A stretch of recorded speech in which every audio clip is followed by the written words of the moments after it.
contract was awarded to All American Asphalt in the amount of $76,310.80, and with a not-to-exceed amount of $99,999. The contract repaired sidewalks adjacent to city facilities in the Council District number 9. Work included sidewalks, curb ramps, tree work, canopy, tree signals, relocation, and rubberized asphalt tiles. 2 change orders were issued, bringing the total cost of the project to $96,695.32, which was 3.30% below the not-to-exceed budget. The change order amount was due to a large area of alternative materials that was added up at the Devonshire Arleta Park. The rubberized asphalt tiles, kind of a gray color, and that was what the overage was due to. And again, the contractors complied with EEO and labor compliance requirements. Work was completed August 15, 2018. There are no unresolved property disputes or disputed funds, so I'm requesting approval. Just for the record, the work was done in Council District number 6, right? Yes, Council District 6. Yeah, Did I say 9? number 9, but yeah. Council District 6. Any questions? I'll make a motion that we adopt agenda item number 6. Okay, thank you. Second by Commissioners Cabello and Garcia. Thank you, sir. Thank you. Any issue sending number 6 forthwith? There were no objections to number 6 as well. You're also here, Mr. McReynolds, on number 5. Council District 4 requested contract acceptance. This is for Coalcrest Drive. This is a bulkhead project, recommending that the board accept the contract. Yes, Coalcrest Bulkhead and CD4. On September 1st, 2017, this contract was awarded on a competitive basis to John S. Meek Incorporated.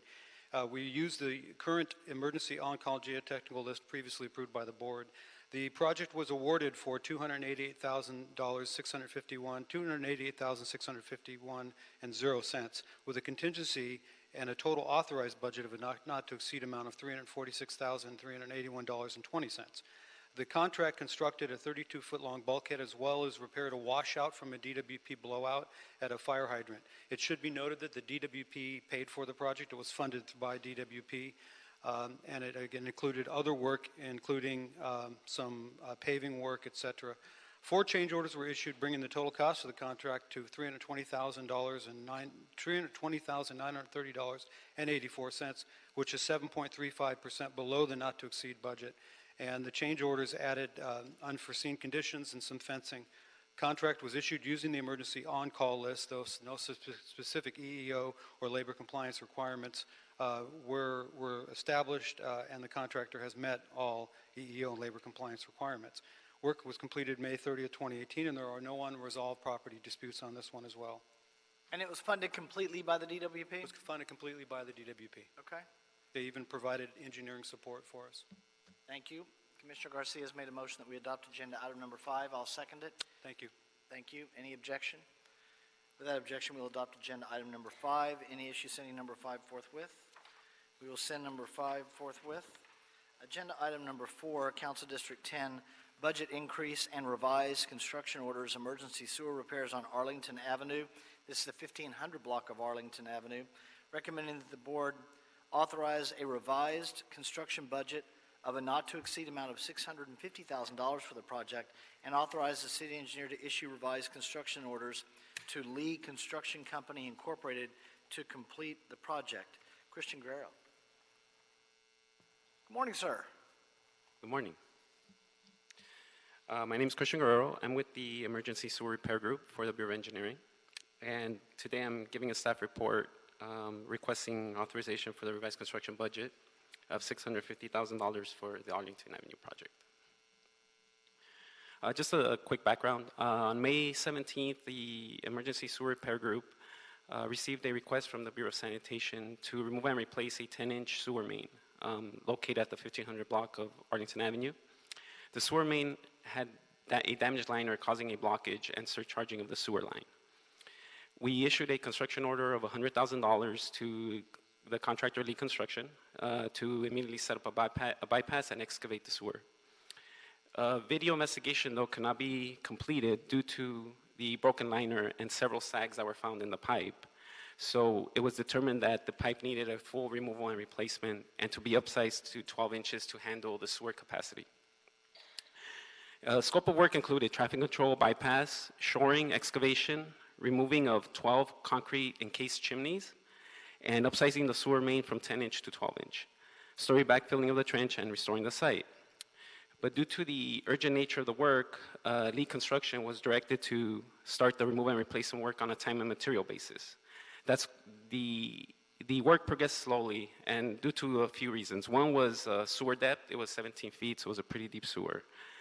We had rush hour restrictions on Arlington Avenue and high volumes of traffic, as well as needing to remove and replace 12 concrete encased chimneys on the sewer main. We also encountered loose soil conditions at the site. The cost was expected to exceed the $500,000. So in order to not stop the work and further impact the community, on August 22nd, Commissioner Jacinto was briefed and authorized the emergency request to revise the budget to $650,000 to complete the work. The new approved budget was $650,000. The work was completed on August 28th and completed for a total of $562,000. So therefore, I'm here to formalize the emergency approval from Commissioner Jacinto, and we're presenting this board report today for this project. Thank you, Mr. Guerrero. Commissioner Cinto, anything from the emergency approval? Yeah, thank you, President James. Christian, this is not your first time, right? You've been here before? A long time ago, probably 2012. Bingo.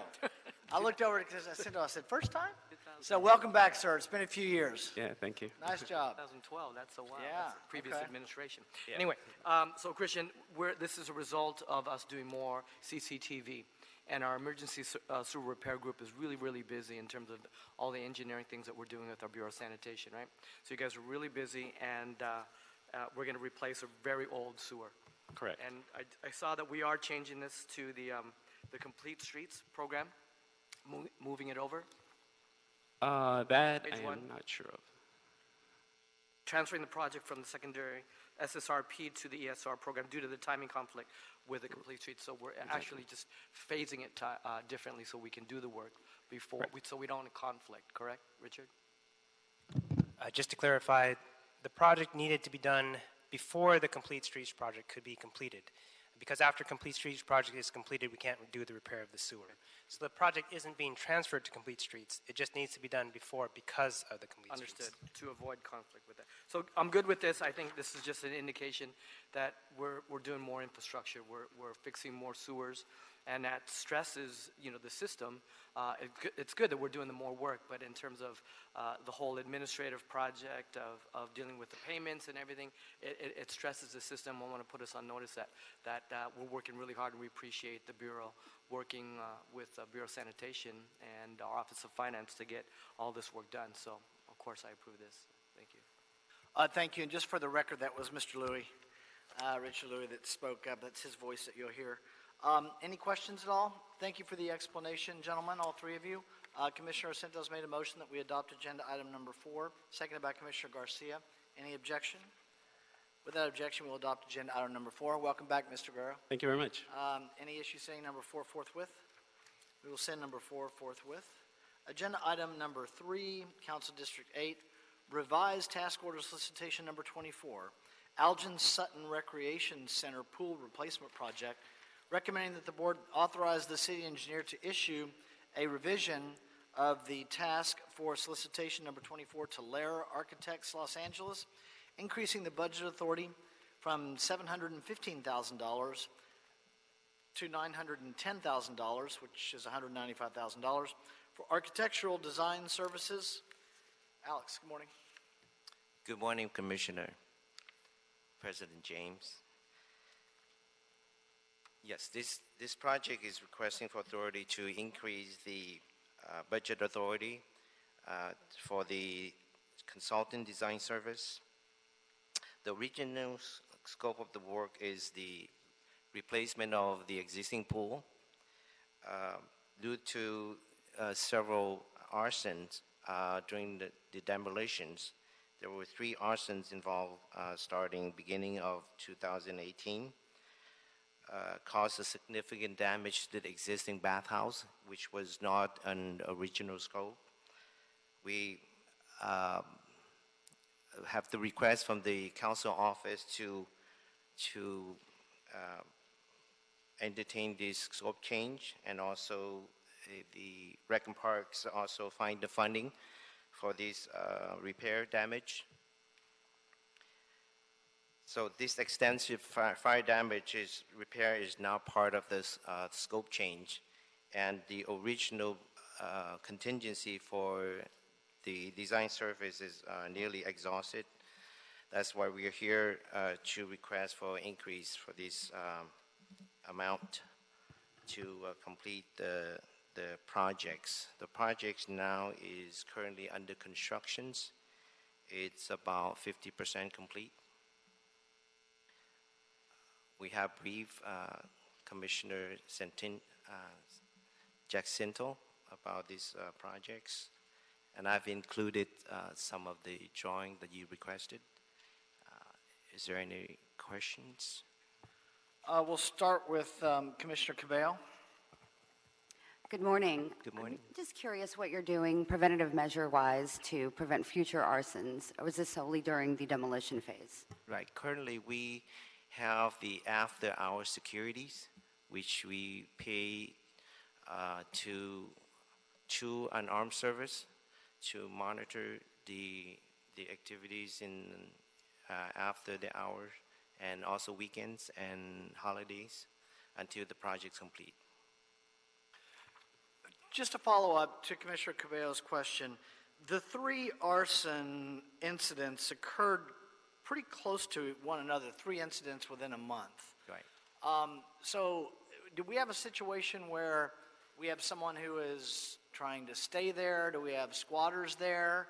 Is that, or do we have a situation where it looks like we have an arsonist that's trying to definitely cause damage? And do we know? If I can see. Sure. Mr. Good morning, Drucker. Commissioners. Yeah, Neil Drucker, Bureau of Engineering. Very good question. We've worked with Recreation and Parks and LAPD over the past few months, as well as the Recreation and Parks Rangers.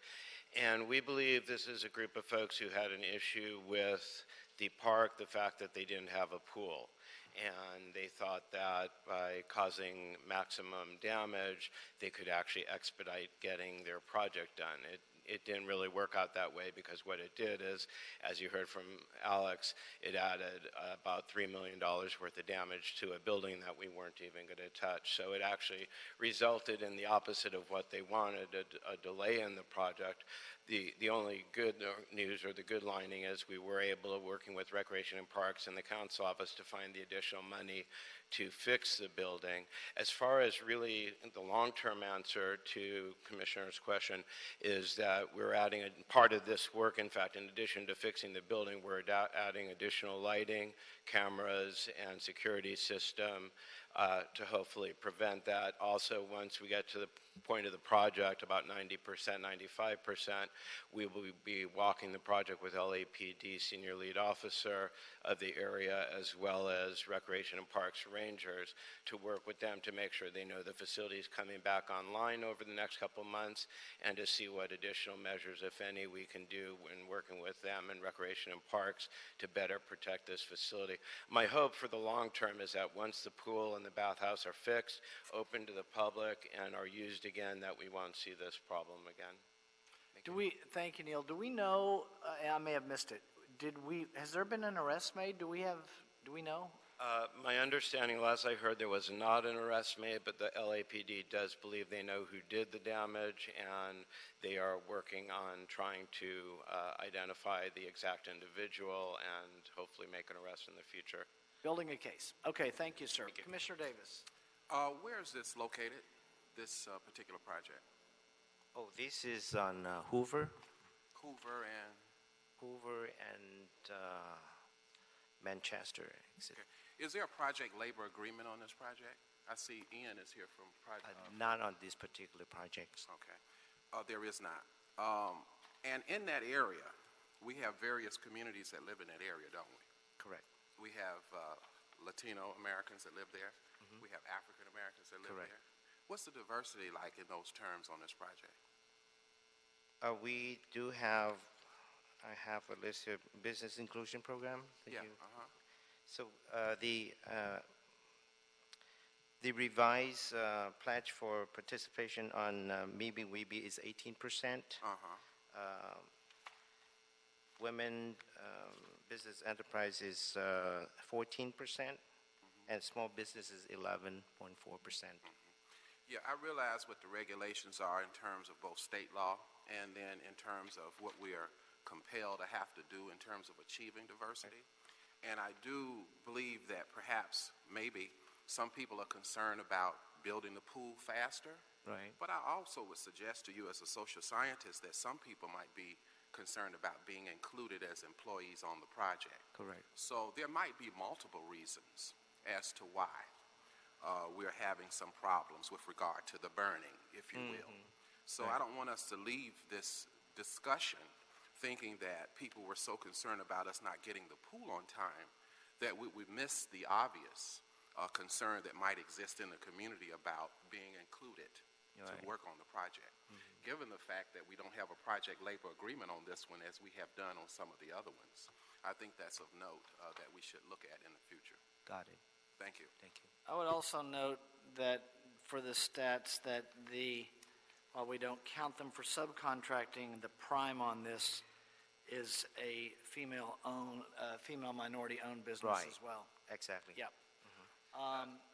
If I could just mention one more thing on the PLA, and Commissioner Davis, we don't disagree with you. Just so you know, this project was awarded through Recreation and Parks Board, and at the time, they were just starting to discuss PLAs. Since then, like for the Rancho Cienega project, we did include a PLA, but that was something that they were just in the process of discussing, so that's why it wasn't included. On future projects of this size and type, you will definitely see PLAs on Rec and Parks projects as well.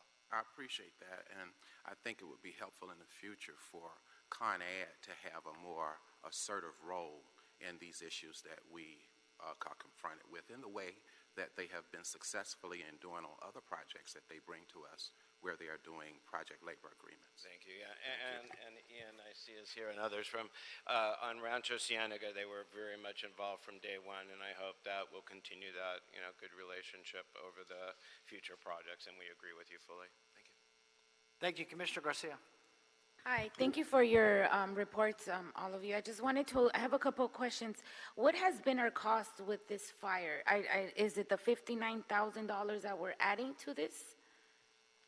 Okay, so I have a table showing all the NTP that was issued, and the last one was NTP number 7, issue 83,000 for the design service. That's just part of the design service because we need to get this going right away because the construction is already started, and to this point I exhausted all the contingencies, so we have to come back and ask for more money.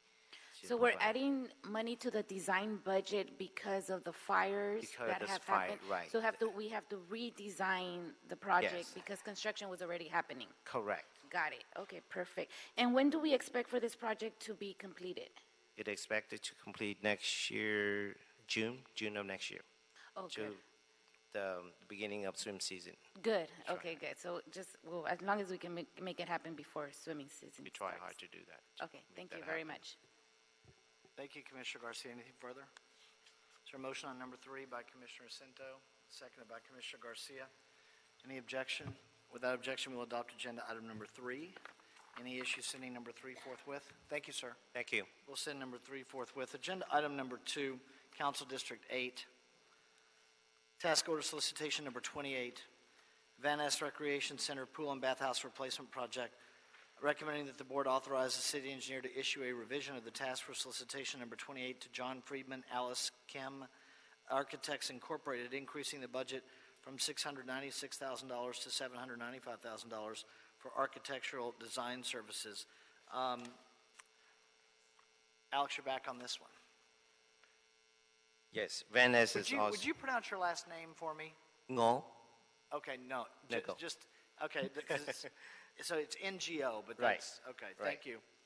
So Van Ness is another pool also in the Council District 8, and the original scope was to design a new pool and also replacing the existing bathhouse. Since then, we've gone to several community meetings, and in that meeting, the community has requested to add a splash pad, water slide, and also the request from the Rec and Parks to add stadium light for night activities, recreation swimming. Due to those reasons, we have to provide design service for JFAC to do the design for this additional work. Because of that, the original contingency was exhausted, and that's the reason why we come back and ask for additional funding to continue these projects. And this project now is currently under construction, just started constructions, and we need this funding to for the construction administration service.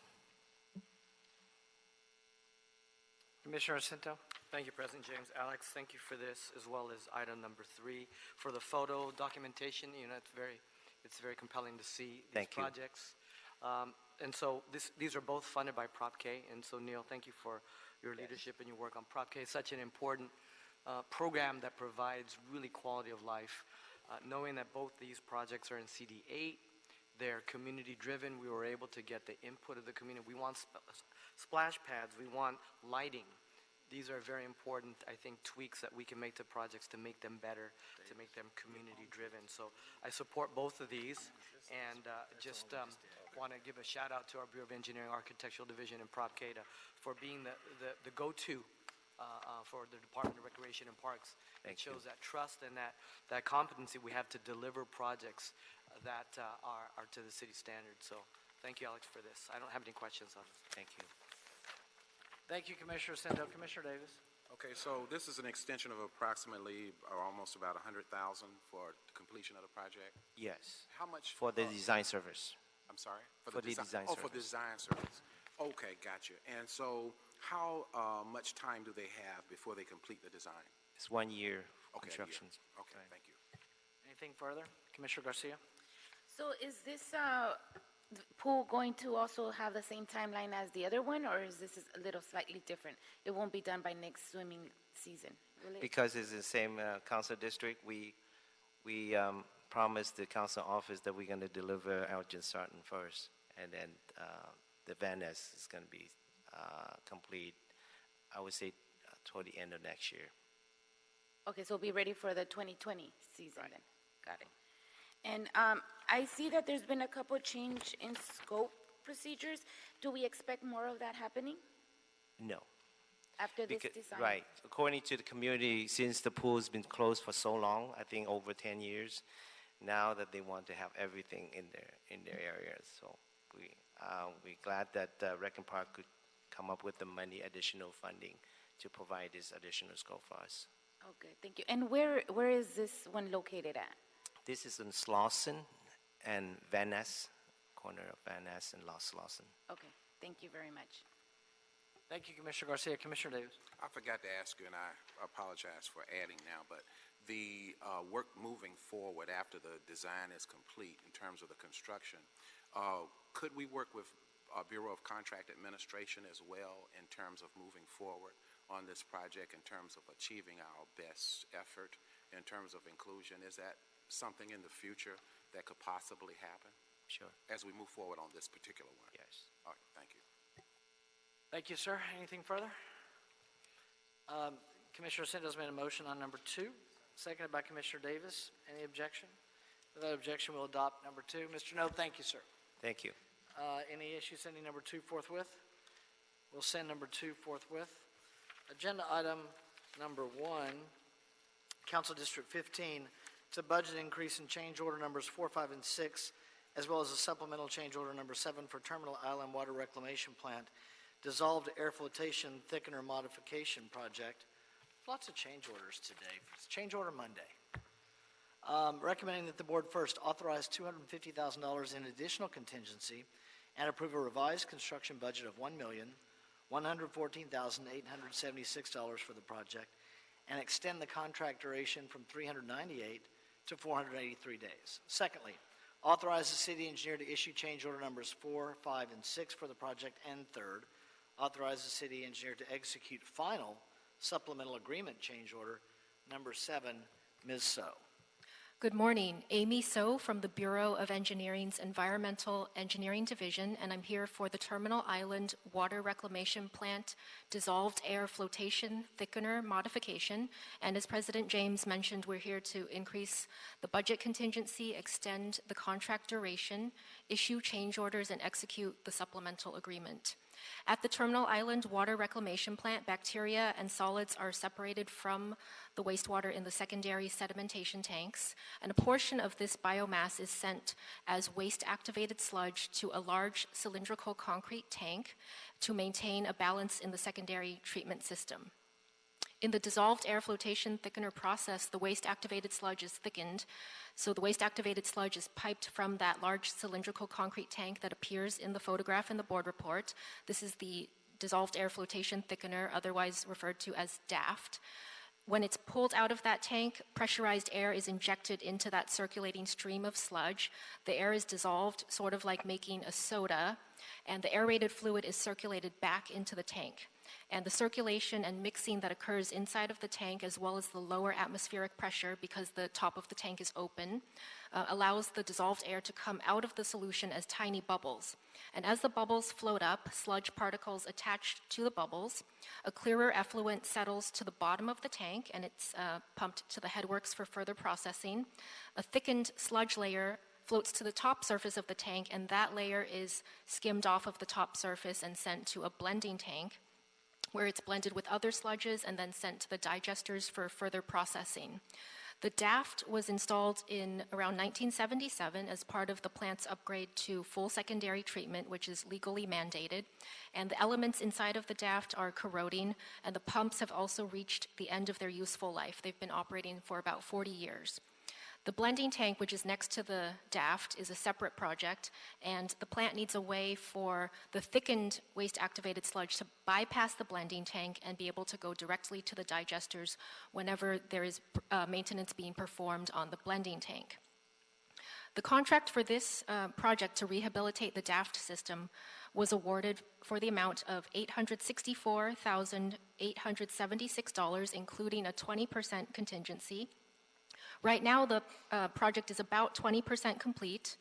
The rectangular temporary DAFT, which is in the foreground of the photo, is in the process of being set up.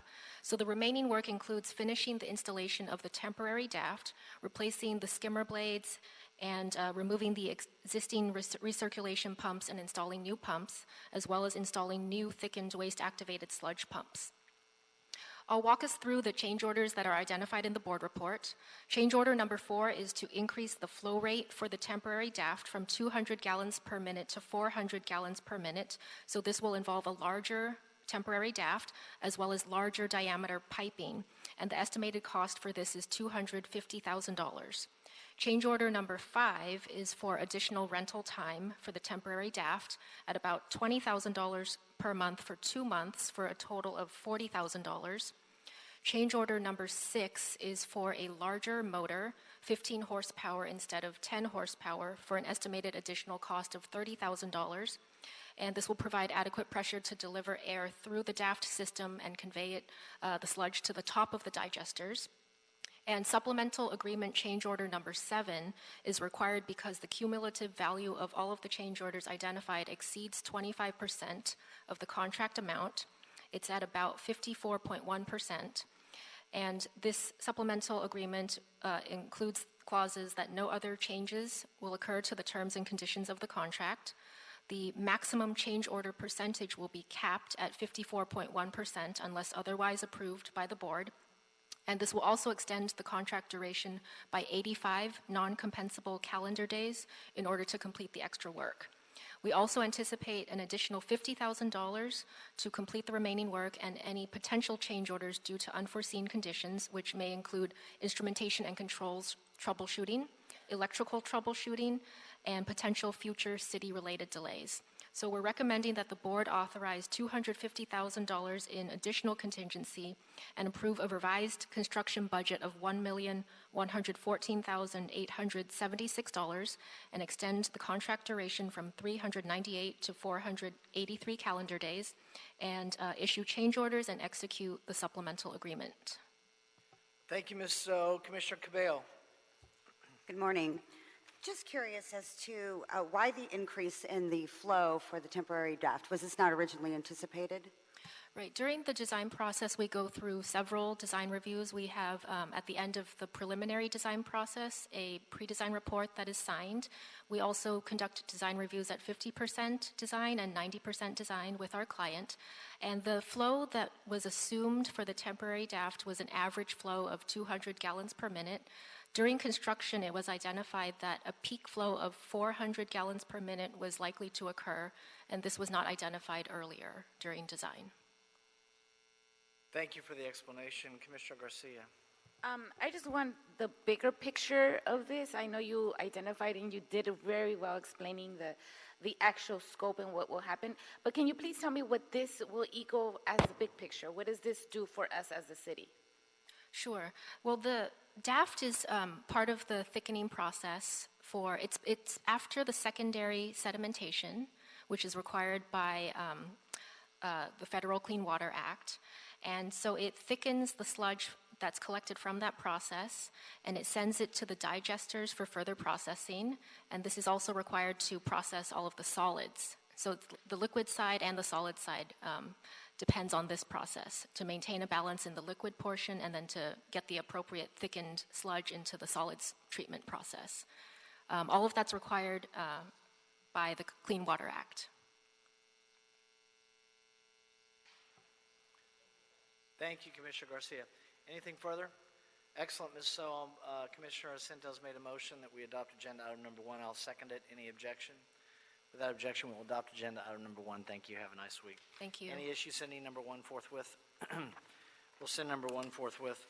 Mr. Mendoza, that clears us of all the voting items, correct? Yes, it does. Okay, let's go to agenda item number 10, oral report, Metro Crenshaw LAX Transit Corridor Update, Los Angeles County Metro Transit Authority and Walsh Shea Corridor Constructors. Mr. Wissa, how are you, sir? Good, how are you? Okay. Good morning. Mark Cuiso, the Bureau of Engineering, Metro Transit Division. This oral report is in regards to the Phase 3 full street closure on Crenshaw Boulevard for the Crenshaw LAX Transit Corridor Project. On Wednesday, November 21st, 2018, the Bureau of Contract Administration authorized Metro and its contractor to open 2 lanes northbound and southbound on Crenshaw Boulevard between Coliseum Street and Exposition Boulevard, and thus ending the last and final full street closure in a series of 3 full closures on Crenshaw Boulevard. Metro and Walsh are aware that there are still various open items relating to construction and design that are not finalized in all 3 closure areas, known as Phase 1, Phase 2, and Phase 3 consecutively. Before you should be a summarized list of the open construction and design items that are still outstanding throughout That's this 2 double-sided? Yes, correct, sir. Okay, go ahead. Throughout the project area. This is not inclusive of all items that Walsh needs to address before final completion of the project. Relating to this Phase 3 closure reopening, aside from the open construction items, there are still 2 urgent items that need to be submitted to the city so the current traffic configuration can be in compliance. These are approved worksite traffic control plans and approved temporary street lighting plans. At this time, I'd like to invite Mr. Chris Cox of the Bureau of Contract Administration to provide you with additional information. Thank you, sir. Mr. Cox, good morning. Good morning, President James, Commissioners, and Bureau representatives. My name is Chris Cox with Bureau of Contract Administration.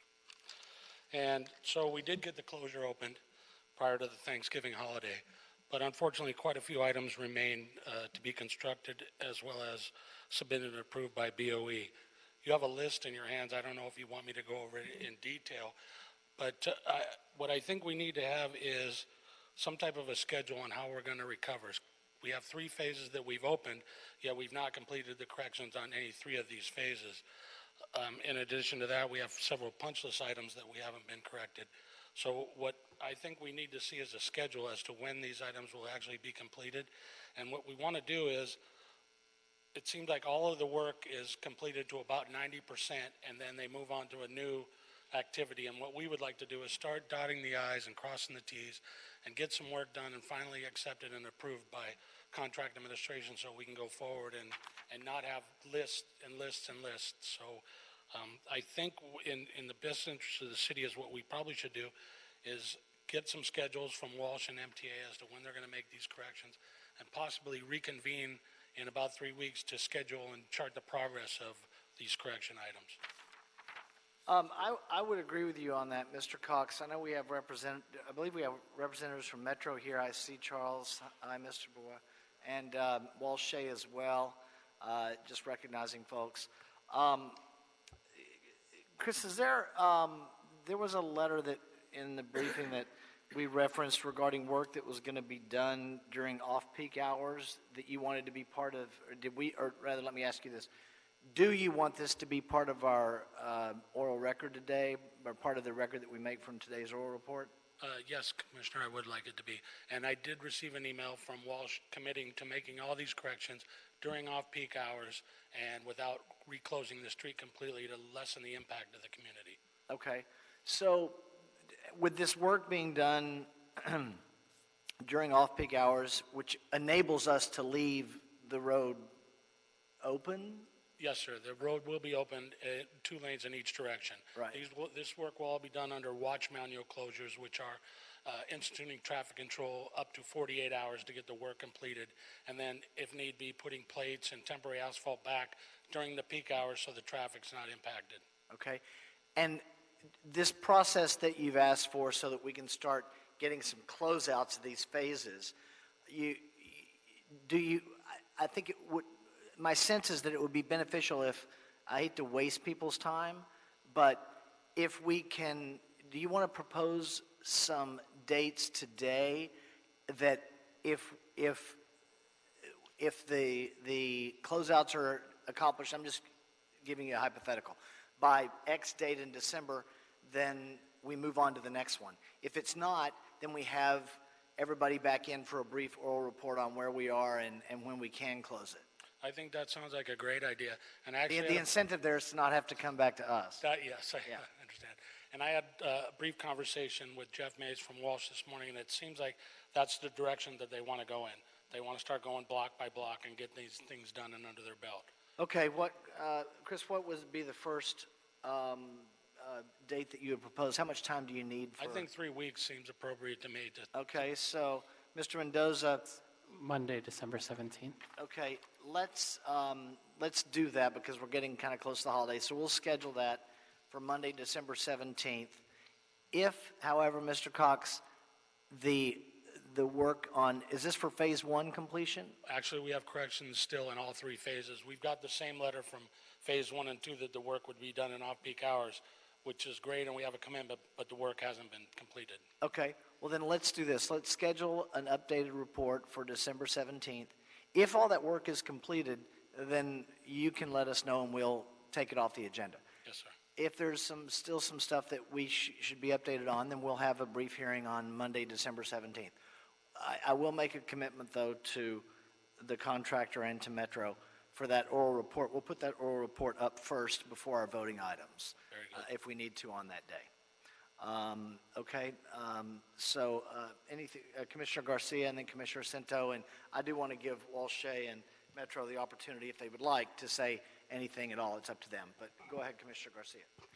My question is very basic. I just want to know, do we anticipate that we'll be open or closing during the holidays, more closer to the holiday season? We do not anticipate closing the street on Crenshaw for this closure anymore. The intent was to get the work done to a level that we would not have to reclose the street and impact the neighborhood. So any other closures would be individual lane closures done off-peak hours, so we have no intention of closing the street again. Okay, good. Thank you. Thank you, Commissioner Garcia. Commissioner Cinto? Thank you, President James. And Chris, thank you, and Mark, for this important update and report. I wanted to give our friends from Walsh the opportunity to respond to a couple of things. One is really the schedule from the perspective of lots of punch list items that need to be completed in their lot. And I understand you said block by block, but Chris, I think our board and the general public of Los Angeles need a timeline, a schedule to expect so that we can help be a partner to make those 600, over 600 punch list items be completed. Yes, Commissioner, and we have asked for a schedule in the past. What we did get was more of a summary than a schedule, so we are looking for the same thing so we can start making some progress and actually. We need report the detail, progress. so yeah, if we can hear from our friends, please. Come on up, sir, yes. Just identify your name for the record so we know who we've got today. Yes, sir. Good morning, President James. I'm Jeff Mays, Project Manager for Walshay. Good to see you again, Jeff. So first, I just want to thank the city families for all the help getting in Metro, for enabling us to be out there and get this open up within a couple hours of Thanksgiving. So I know it meant a lot to the community, so thank you very much, first of all. We are aware of the punch list items. We have been working on a very detailed schedule. We have had a majority of our crews associated with Phase 1, Phase 2, and Phase 3 closures, obviously up against the clock, trying to get the road open. I would agree with Chris that we are about 90% in most of the locations. We've put a pretty detailed schedule together. We're in the process of implementing that into our master project schedule that we owe to the owner. It has a lot more details with the civil-related road work in it. That is done and should be submitted to Metro prior to the December 17th date you mentioned. In general, I was explaining to Chris this morning, our plan is to go in a linear fashion to split the crews up and to start in the Park Mesa segment and then work through Phase 1, Phase 2, and Phase 3 closure. However, if there are areas that are deemed more important or that you prefer us to resequence resources, we'd definitely be willing to work with you on that. So. Okay. Commissioner Sento? Yeah, thank you, Mr. Mays, for that too. I think just in general, with as many punch list items as we have, and kind of the frame or the optics of being 90% done and just moving to the next, obviously the city, the taxpayers, Metro, all the clients, all the stakeholders, and all the consumers involved really will require 100% completion. And I know we believe you can do that, otherwise you wouldn't got the contract to do the work. Well, that's the expectations, and we will do whatever we can to support you in the effort, but that's our expectations, that we tighten up 100% in a schedule that allows for us to continue our business. So thank you for that attention, sir. Appreciate that. Thank you. Thank you, Mr. Mays, and good luck during the holiday season. We appreciate it. Commissioner Davis? Charles. Mr. Beauvoir? Yeah, Beauvoir. Is it Beauvoir?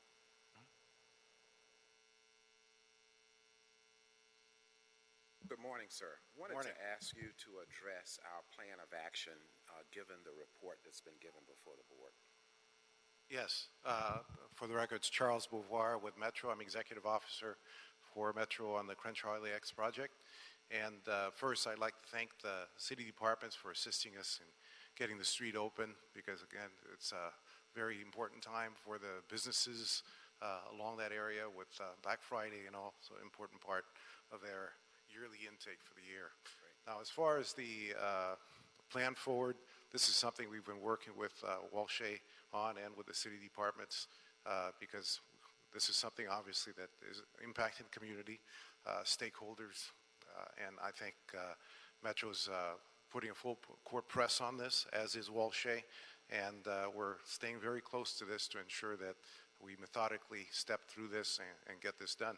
So yeah, there's definitely a commitment from Metro. Right. So we had some obviously unforeseen challenges on the project in the past, but now in terms of where we are, you don't anticipate any major hurdles thus far that you can see that will prohibit us from moving forward in a successful way.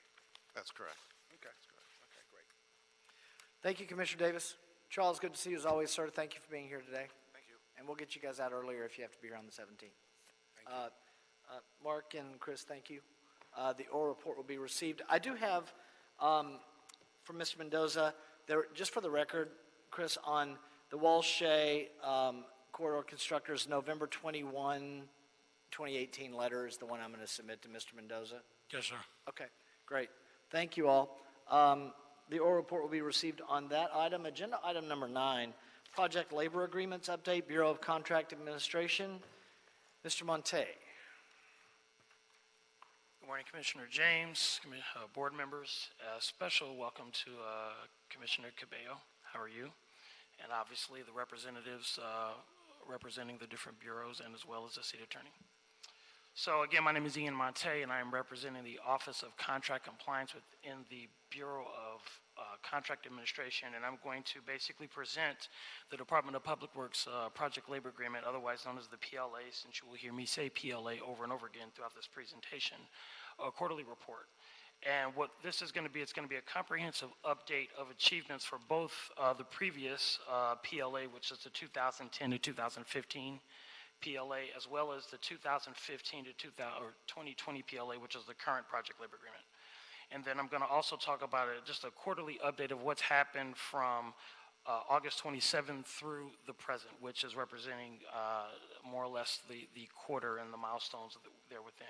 So just a very quick roadmap of how this presentation is going to go. I'm going to talk about current and upcoming projects, transition right into local higher achievements, local wages reinvested back into the city, and then those quarter milestones that I just spoke of. The information that I'm going to talk about is going to be largely real-time project statistical data that has been received direct from contractors submitted certified payrolls into the Bureau's online certified payroll system. So for Commissioner Cabello, essentially what's happening is all of the contractors working on these projects are submitting payrolls directly to us because we are the city's labor certified compliance program. So, lost my place here. And then this information has basically been packaged presentation-wise through Microsoft Power Business Intelligence software. And the Bureau has a Power BI dashboard that's publicly available to anyone that wants to look whenever they like to, including with this presentation. And it's on the Bureau's website, which is BCA, that is Boyd Charles Adam .lacity.org. That would be Ocean Robert George. And this real-time dashboard, and I'm going to harp on real-time because I'm going to talk about some real-time data shortly, updates every morning at 6:30. So before I get into the actual projects and go through the very quick roadmap in this presentation, I just want to talk a little bit about PLAs. I'm not really sure who representing the board today knows about PLAs, and I'm also not quite sure how much Commissioner Cabello knows about PLAs, so I'm going to talk about just a little touch here. So the Department of Public Works PLA has many advantages or many components to it, but I'm going to harp on four. The first three are the advantages of the PLA and what it really does. The first is it really helps ensure that the project is completed on time and within budget. It certainly ensures that work is done effectively and safely by utilizing skilled workers that have a commitment to training. It also establishes protocols for disputes and grievances so that work doesn't actually stop on a project even if there is some type of dispute. And one of the big components of it, and I'll talk more specifically about it momentarily, is it promotes local resident career opportunities through targeted hiring mandates that really focus on low-income residents through census data that was collected. So I'll talk about them momentarily. So just really getting into projects. Currently, there are 88 covered projects with the approximate award amount of $1.16 billion. Of those, 49 are active in some sort, whether they are currently undergoing construction right now or they're waiting to come to the board to be presented as closed and, God willing, accepted. We have 32 projects that have been accepted by the board that total $129 million. And then we have 7 projects that have been administratively closed that total $119 million. And I omitted how much the active projects were. The 49 active projects total $908 million approximately. In addition to what's current, we have 49 that are upcoming. So there are 6 projects that have been awarded and are all slated to start in the next couple of months. And those total $102 million. We have another 8 projects that are to be awarded in the next couple of months, and those total $67 million. And then if we want to look a little bit down the road of what's being anticipated to bid in the next 12 months, we're going to see another 35 projects, totaling $323 million. So all in all, you're looking at $49 million and over 49 projects rather, over $500 million in terms of cost. So that's what's coming up and certainly current. So I want to transition right into the local hire. So this is what I alluded to when we're talking about promoting local residents. So with the project labor agreement, there are 3 specific local hire requirements. Some people say goals, but when we say goal, it's synonymous with requirement. So these requirements are, and I will basically go right through them. The first is 30% of all project hours on any covered PLA project must be done by a city resident. And it's not just any city resident, it's city residents that reside in a collection or two collections of zip codes. And again, this is based on that socioeconomic data that we received from the census, and this is from the 2008 census. So 30% of all the project hours must be done by a local resident. 50% or half of all of the apprentice hours on a covered project must be done by a local apprentice. So again, it's an apprentice residing in those same zip codes. And then finally, 10% of all of the project hours need to be completed by what we refer to as a transitional worker. Used to be called disadvantaged, and we changed the criteria, thus we changed the name on the current PLA. And the transitional criteria, there are 10, but there's no actual emphasis, but there's two tiers. Tier 1 is what we look at first, and those are veterans, those that are considered homeless, and those that are of the reentry population, ex-offenders, someone that has a background with the criminal justice system. If a worker does not meet any of those criteria, you only need to meet one of those three to be considered transitional. If a worker does not meet any of those three, then we have 7 additional. And I won't go through all of them, but there are such as being a single parent, being emancipated from the foster care system, not having a high school diploma or GED, et cetera, et cetera, et cetera. So I want to talk about specifically what we've achieved with these particular goals. So we're looking at comprehensive from the beginning. The first payroll that we received via our online certified payroll system was July 7th, July 11th, 2011, through today. We have, on a 30% local resident hiring goal, we have a 38% achievement, when that equates to 1,235,723 hours. Now, again, these numbers are going to be based on 12,736 workers that have performed 3,226,843 total hours on all projects. So again, when we go back and we look, and I'm going to dig into these numbers a little bit, we have 38% local hire when it comes to 1,235,723 hours. But this is important because when we look at the actual number of workers that did the work, that was 3,690, which it represents 29% of the workforce. So that lets us know that 29% of the workers that were local worked 38% of the hours. That's wonderful. Local resident apprentices on a 50% goal, as previously stated, we have 61% in terms of hours, where 442,145 hours of the 772,602 apprentice hours have been done by local residents. Again, this is significant because when we actually look at the worker count, that's 1,441 workers or apprentices rather, of 3,207 total apprentices on the project, which represents 45%.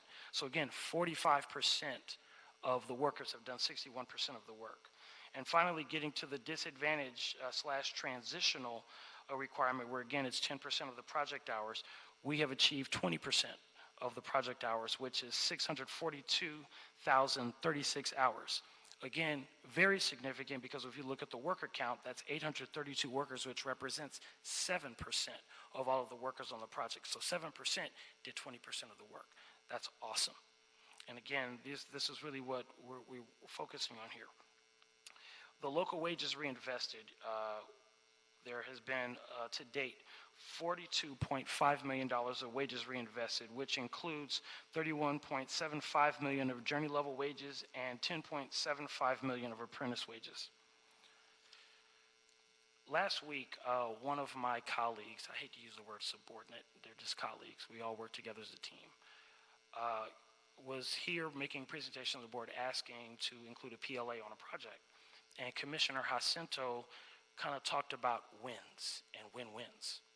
So I said, okay, I like that. So I've got a few wins that I want to talk about as it relates to our actual quarter milestones. So what we've done is we have taken a slice of the pie, and we've looked at the last 3 months, August 27th and November 26th. And I'm going to talk about 5 specific wins here, and then I'm going to talk about why they're actually very significant.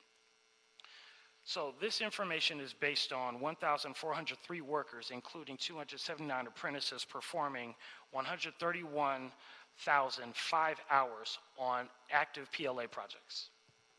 And this also includes 28,882 apprentice hours. So of that, 371 local resident workers have worked 47,906 hours, representing 37% of the hours worked on these projects. But this is why it's a win. I compared it to the reporting period when I presented the board report on August 27th of that period. So looking at the exact same numbers, during the previous reporting period, it was 323 local residents working 43,237 hours. That's a difference of 4,669 hours, or plus 11%, and a worker difference of 48 workers plus 15%. So in that 3-month period, you've seen an increase of hours, 11%, and an increase of workers, 15%. As Commissioner Jacinto would say, win.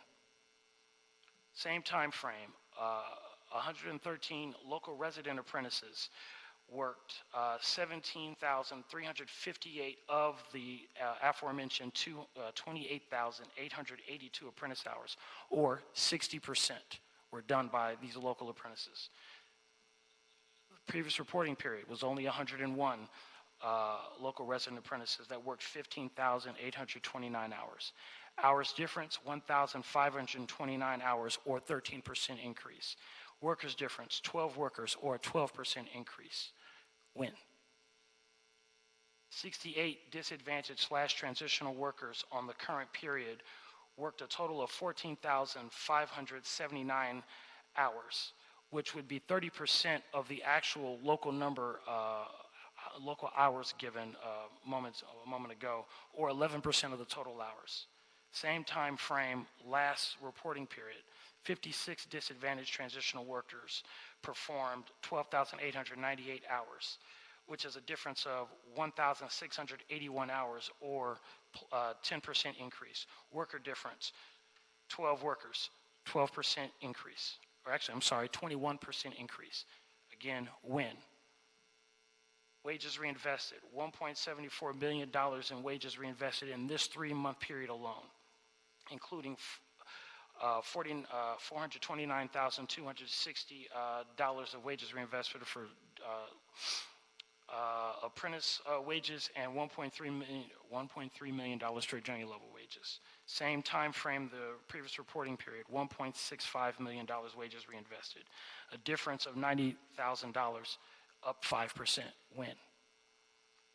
Really cool win right here. Throughout this 3-month window, we've had 2 local apprentices graduate to journey level workers. One was a bricklayer stonemason on the Robertson Recreation Center, who, by the way, is a South LA resident residing in zip code 90061, that is a tier 1 zip code on our PLA. And the other is a laborer who achieved journey level status, working on the SSRP P06 El Sereno and Edison project. That's a Boyle Heights resident who resides in the city zip code 90022. That's not a PLA zip code, but it's a city resident nonetheless. And so again, win. So I've talked about 5 wins, given a lot of certainly statistical data, but this is why this is significant. The number of hours for the current quarter is 131,005 hours. The previous reporting period, it was 133,000. So you actually had a 2% decrease in hours, but you had all of these increases in local workers and their hours performed on the projects. Again, win. Now, I can't take any credit for this because ultimately it's not about me. It's a collective effort, but it really and truly it starts with the board. And so what I'm going to do right now is I'm going to shine the light on the board, because I want to give thanks for your continued leadership and support of just the city's workforce development. Because without you and that leadership that you guys are providing and that support that you're providing to the project labor agreement, the public infrastructure stabilization policy, these things don't happen. And so again, that's just me just tipping the cap to you all for a job well done with your leadership. And again, this is only the beginning, and this is why this is only the beginning. Within this quarter, we have affirmed and approved 2 new PLA job coordinators. Now, normally that's not, it's special, but it's not significant. But this one is because we have brought on 2 new jobs coordinators that both have the Los Angeles Orange County Building and Construction Trades multi-core craft curriculum. They have their own pre-apprenticeship program. They're not affiliated with one, they have their own. And so now they are able to fulfill the vision of John Reamer, which is the ability to recruit someone that's in the community, that's an interest in construction, but doesn't know where to get started. They can recruit them in. They can actually go train them, send them through an actual pre-apprenticeship program. And then when they're done, they can funnel them straight to a job where they can begin work. So for us, having those 2 new job coordinators is significant. Commissioner Davis will love the fact that both of these job coordinators are actively involved in the Jordan Downs redevelopment. That's where we met them. And that's where we gained an understanding of what it is that they did and said, you know what, when the time is right, let's see about bringing you aboard to see if we can't do some great things here. And that's exactly what we did. And we're very excited about having them on board. So I feel like I have talked a ton, and I've given a whole lot of numbers here. And so, again, I'd want to thank the board just again for their leadership and your support, and I will take questions. Thank you, Mr. Monte. Commissioner Davis. I want to thank once again contract administration. Every quarter we come and we report on our project labor agreements. I think conceptually what project labor agreements do is that not only do they help us make our projects better, but that in many times they help save our projects in terms of achieving the very best so that these projects can be projects demonstrating excellence. Many times we have projects that by trade have been excellently constructed, but then they lack the kind of inclusion that would include all of the residents of Los Angeles that we are capable of including in, knowing that the economic development that we present in this region is a tool by which we can empower residents in the city of Los Angeles. It is inherent and reflected in the leadership of our mayor, who said in his Back to Basics that he wanted to hire Los Angelinos throughout all of Los Angeles. And so the project labor agreement as a tool in and of itself has helped us to achieve that, even when we've had challenges in our projects that we have implemented in various communities. You have done a good job overall in terms of public works. Today, an issue came on the table that raised a concern that I have, that I want to ask you about as you present, and that is my concern about projects in our communities that are not specifically coming from public works, but rather in general come from other departments in the city, i.e., Parks and Recreation, Recreation and Parks, i.e.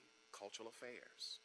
So to what degree is contract administration involved in those projects, and how can we best benefit from this tool called a project labor agreement so that those projects equally can have an opportunity to be developed to a point of excellence, if you will, not only in terms of a great building being built, but also in terms of a project that was as inclusive, given all of the legal issues we have at the state level, the challenges we have with our mandatory minimums that we implement at the city level, given all of those issues, still ending up with a project that demonstrates excellence. And we've been able to do it in public works, but I have to tell you, we have not been able to do it in some of the other city projects. And I believe that the missing element is the Bureau of Contract Administration. Can you elaborate on that? Sure. So I'm not really at liberty to speak about historically what was missed, but what I can do is talk about what has been occurring since I've come aboard Bureau of Contract Administration 2 years ago. And this is not because of me. I'm not going to try to even pretend to take credit for it. It's just a matter of this is the way that our operation has evolved once they brought in myself and some other staff members where we could really just expand our operation. Projects that are awarded by other entities are never away from the scope of BCA. Certainly not with labor compliance, because they have to submit to us anyway. You know, we're the state certified labor compliance program. So in addition to responding to the city, rather than respond to the state, they need to respond to us. So again, it's a one-stop shop where it kills two birds with one stone. So we're very aware of the projects that are occurring. What has been happening over the past, I would say, 6 months to a year, is there's been increased dialogue when these hot, big-ticket projects come online. And we're very aware of the projects that are happening, and we start asking the questions of what are the funding sources that are in them. For instance, Century Boulevard, that was extended from Grape Street to Alameda, that recently completed a couple of months ago. That project had certain federal funding that did not allow a project labor agreement to be on it, but we looked and we tried. However, there was some federal monies that triggered the Section 3 requirements, which those were adhered to, and the contractor, which was Excel Paving, they met. Rancho Cienega, this is also a project that has federal money, that has a CD, Community Development Block Grant. I don't want to use acronyms for people that don't know what they are that are listening. This Community Development Block Grant also triggers Section 3. But because that project was $40 million, we asked the question to the feds and said, hey, look, we've got a big project. We'd like to put a project labor agreement on this. Can we? And the feds told us, as long as the project labor agreement is not in conflict with Davis-Bacon or Section 3, you guys are good to go. And so that became the first of, I would imagine, many projects not awarded by the board with federal funding that will have a project labor agreement. That particular project, we worked with the Bureau of Engineering and a very big tip of the cap to the project manager, Haji Abdullah, who really was instrumental in putting a lot of this together. We worked with the Bureau of Engineering. We worked with the prime contractor, Penner. We worked with their jobs coordinator, TransCal Services, to say, hey, you know what? We have an opportunity here, and we want to do an inclusion of the community. And so the same day of the groundbreaking, there was a job and outreach fair, and it was attended by a couple of hundred community members from all different walks of life, having interest in the project, wanting to come and see what was going on. And at 2 o'clock, Councilmember Wesson, John Reamer, Gary Lee Moore, the city engineer, Commissioner Jacinto was actually there. I believe Commissioner James was there. We conducted this groundbreaking thing, but again, the groundbreaking really signified just groundbreaking to a new era of how we were doing this. Now, that's not what we were celebrating, but, you know, of sorts, that's kind of what we were. Because this was normally a project that would not have a PLA on it. Because when we would see federal monies on a project, we wouldn't touch it. But now we can, and we did. And it's not about any policy being better or worse. It's just the fact is, okay, we can do this work for the federal government. What can we do to make this project work for us as well?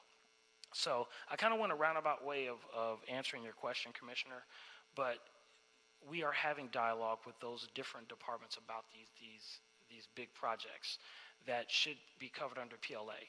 And it is not escaping us, and it's not one of those things where it's, oh my goodness, here comes this $100 million project, where did it come from?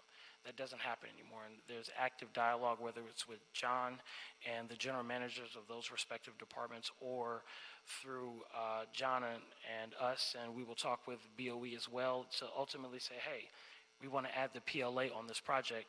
What prevents us from doing it? And if they say nothing, then we move forward. And I would suggest we have a conversation with our Chief Diversity Officer, Michael O., because this is something within the scope of his goal, to make sure, because even though we're public works, some of the services of our various bureaus extend past our scope and extend to the entire city organization.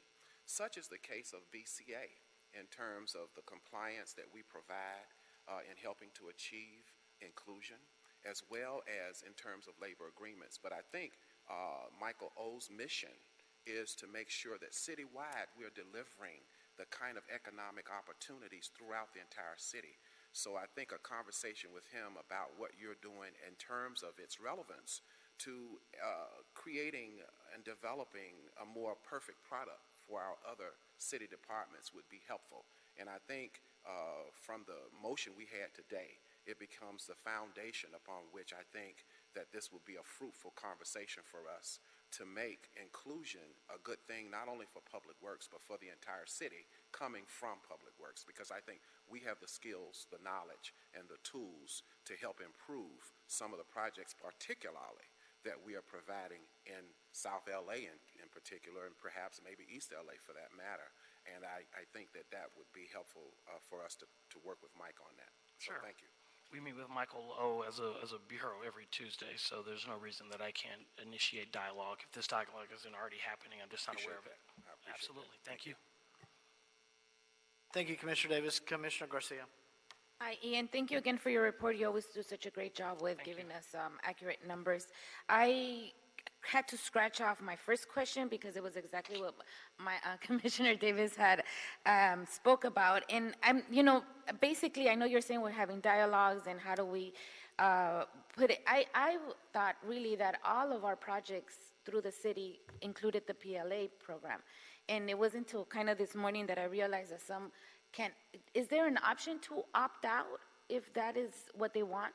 There's not an option to opt out per se. I'm actually familiar with the Algin Sutton project, and again, as it was previously referred to by Neil Drucker, it was one of the projects. It was two projects that were basically coming forward. It was Algin Sutton and Rancho, and because Algin Sutton was basically on the block to be awarded very soon, they said, "Hey, we'll let this one go and we'll put it on Rancho."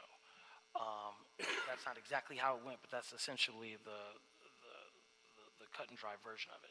So again, we knew about Algin Sutton as well as Rancho, and there's no opt-out per se, but again, we will look at funding, because again, if the Federal Highway Administration, and I'll just use them as an example, forbids PLAs on any project that they fund. So if there's a dime of that money, our project labor agreement can't happen. It's not to say that there can't be some other sort of local hire that couldn't be negotiated, a la the 6th Street Bridge, which has its own specific local hire requirements, absent of a PLA.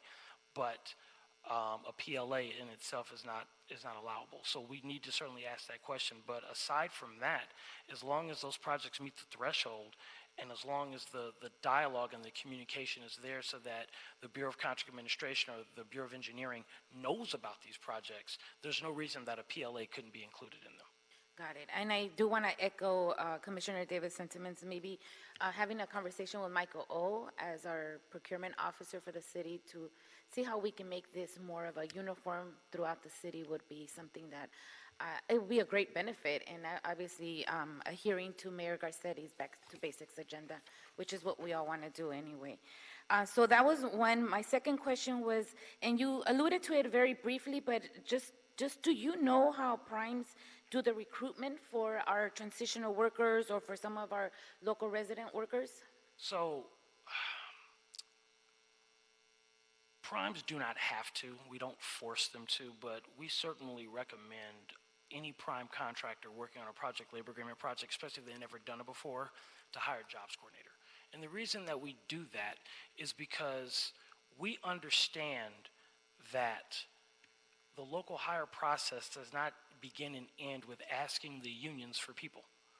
The unions have 48 hours to provide a local worker or a worker of whatever's being requested, and after that 48-hour window, if they don't respond or they don't provide one, that employer is free to go get a local worker from wherever they want to. Now, brand new contractors may not necessarily know that. And they may feel like, okay, I've got this dispatch form that I've sent to the trades, and they gave me nothing, I'm good to go. I've made my good faith effort in air quotes, and that's not the case.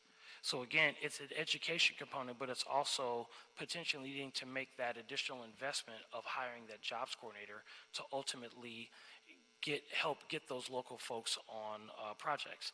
As it relates to how transitional workers are certified, that is done essentially through the job coordinator or someone that's been designated by a contractor to serve as a jobs coordinator, where they will specifically ask workers or give them a form to fill out to see, hey, do you qualify based on this criteria to be considered a transitional worker on a project? Now, I'll be honest, if I was working on a project and my employer came up to me and gave me a form to say, hey, tell me if you have a criminal history or you're homeless, and I did, I might be apprehensive about that. But the job coordinator allows that third-party independent person to come in and ask those questions where now the employee does not feel threatened in terms of their work in any type of way. Now, again, that's incumbent upon the actual contractor hiring a jobs coordinator, but it's done through this certification form, and upon the certification form being completed, that form will then be sent to us, and we will verify that that person that was certified matches the certified payrolls, and upon that, we will then enter them in OCPS and mark them as a transitional worker based on the category or categories that they qualify under. Do you want to say something? At a point of clarification, the new state law won't allow the employers to ask the question about that, check the box about prior criminal background. True. So that's the new state law. Sure. I just, again, people are apprehensive regardless of legalities. Just, I don't know. Yeah, the only, connection here that maybe, could happen is the mayor office has an office of reentry. I don't know what their function is or how they deliver, but maybe there's some kind of nexus there that we can help transition some folks into work or introduce them to some of our contractors or something like that. Maybe we can have a conversation with the Office of Reentry here at the mayor's office. Well, we've actually been in constant dialogue with Okay, them. okay, good. Kimberly Gilmay, who was there and then made judge and left. After there was a promotion, she didn't just leave, but we have a good relationship. Like I said, I know her husband from when we were kids. But we have a strong relationship with that office, and we had regular dialogue back and forth. They were looking to establish their own pre-apprenticeship program for construction. I'm not actually sure what happened with that, but I know that they were looking at doing it. Lisa Salazar, someone else within that office that we have worked with. I know that they are working on Slate Z initiatives within South LA. And so the dialogue is there, but certainly we can go back around again and say, okay, hey, we haven't had a reentry conversation in a couple of months. Where are you with this? How can we help some of your population that you're servicing have some potential career opportunities on these projects? Got it. I think they hired a new director. I don't know, but I know there's a new director in there, I believe. So maybe just reintroducing ourselves. And then my very last question is, you said BCA hired 2 job coordinators? So we don't hire job coordinators. What we do is we affirm and approve the fact that they can serve as job coordinators. What we do is we take a look at their background, their history of service in this regard, because we're not interested in affirming someone that can't actually help a contractor hit the 30, the 50, the 10. So we will basically do a bit of a background. It's a 2-part process. They fill out an application, and then we bring them in for an actual sit-down interview. And then from there, we just have discussions internally about, okay, what do we feel about this particular job coordinator, and how do we feel about that one? So we actually affirmed another job coordinator, but we affirmed them on a per-project basis just to see how they do. Because, again, we weren't really familiar with them. But the reason that we affirmed them is because the contractor brought them forward. The contractor said, hey, we want to work with them. Will you affirm them? And so we took a look, and we said, yes, we will. But the contractor is fully aware that, okay, you brought them forward, and this is who you wanted. If you don't make the numbers, you don't make the numbers. And it goes from there. So last question then. Sure. How do they get paid, or who pays them? So we treat job coordinators ultimately like a subcontractor. Got it. The prime contractor will negotiate with that particular jobs coordinator based on the service to be provided or whatever that number is. We don't get involved in that. It doesn't matter to us. And again, we have no preferences. We're not going to recommend one job coordinator over another. We just have a list. Here you go. Make a phone call, send an email, and whoever gives you the best price, for what it is you're looking for, go with them. And that's how we do it. And so it they work like an intermediate between the contractors, the city, and the community, basically, to hire these folks or to kind of do a first look at these folks and then recommend them to the current construction. Is that what I'm understanding? Did I miss something? I hear what you're saying. I want to rephrase, because again, we are affirming those individuals and those, I'll call them organizations, not businesses, but those organizations that can do the will of the board, that can essentially help those contractors performing work under our project labor agreement hit those numbers. And we need to look at them to ensure that you can actually do that work to help. How that is done in terms of the agreement between the contractor and the job coordinator is between those two. We don't care. As long as you can hit the numbers. Here's a list of folks that can help you do it. And again, it's not to say that just because you hired a jobs coordinator, you're automatically, as we would call safe harbor, where if you don't hit the numbers, you're not going to be penalized by the public infrastructure stabilization policy. That's certainly on a case-by-case basis and based on a lot of different factors other than just hiring a jobs coordinator. But again, the jobs coordinator is that step in the right direction of making that ultimate good faith effort of going the extra miles to get those local workers on your project. So, Got it. Thank you, Ian. absolutely. Thank you, Commissioner Garcia. Commissioner Jacinto. Thank you, President James. Ian, thank you for another great report. It's always a great anticipation when you're coming out to do our PLA report to the Bureau for being the stewards of this, such an important project, program, endeavor for our city. I'm going to ask you just one quick thing. You know, we did cumulative, correct? These Yes. are all cumulative, and we're in our second cycle of 2015 to 2020. In addition to this cumulative, can you break out in the next report the 2015 to 2020 current to-date numbers? Oh, sure. So we can get that. It'll just give us a good snapshot. As we increase infrastructure spending, we want to see the trends. And so cumulative as well as breaking out the second roll too. I can absolutely provide Please it do to that. you. Excellent. In And fact, then- I can, if you like, I can provide that to the board today. Please, All right. just sectioned out from 2015. No to- problem. And then the second thing, when you mentioned, and I agree with Dr. Davis and Commissioner Garcia, and I'm sure all of us agree, that dialogue with our different departments is strategic to whatever capacity we as our board members can exert our leadership and our service to our city by advocating, by connecting with other departments regionally. Please activate us.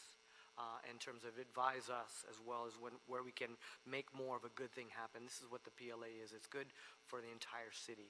So we want more of that good thing. So continue the great work, Ian. Thank you. Thank you, Commissioner Jacinto. The oral report will be received. Thank you, Mr. Monte. Mr. Mendoza, have we cleared the desk? Yes, you have. Then we are adjourned, everyone. Welcome back. Welcome to Commissioner Cabello, and have a great week, everybody.